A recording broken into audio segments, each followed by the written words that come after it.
Victime de la normalisation. On a tous envie de vivre l'extase au quotidien, sans jamais s'enlacer.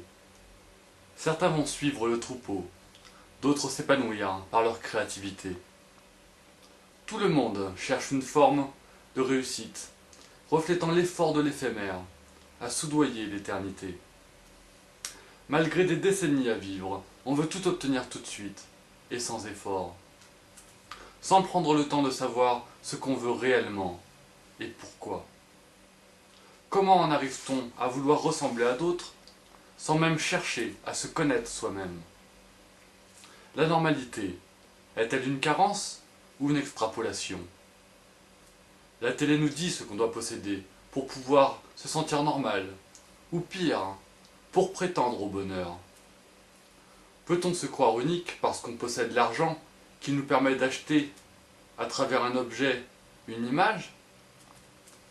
Ou bien peut-être que l'objet est à l'image de l'argent possédé par la personne? Quels sont les critères qui déterminent une telle mentalité et un tel aveuglement?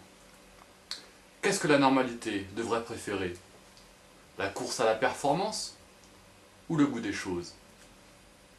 On apprécie les bonnes choses parce qu'elles nous donnent du mal et nous prennent du temps. Mieux vaut une démarche personnelle, quand ce qu'on ne fait pas peut avoir autant de répercussions que ce que l'on fait.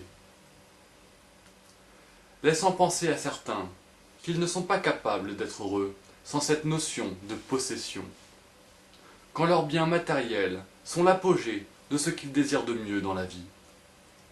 Quand il n'existe pas d'autre solution que l'accumulation de richesses pour ces êtres humains.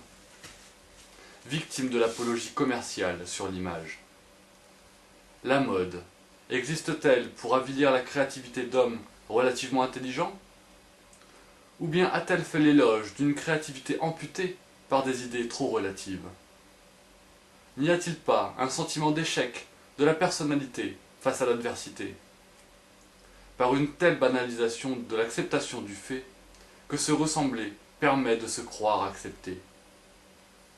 Je reste persuadé qu'il est inutile de perdre son naturel pour être intégré. Il suffit de se forger au lieu de se fondre dans la masse.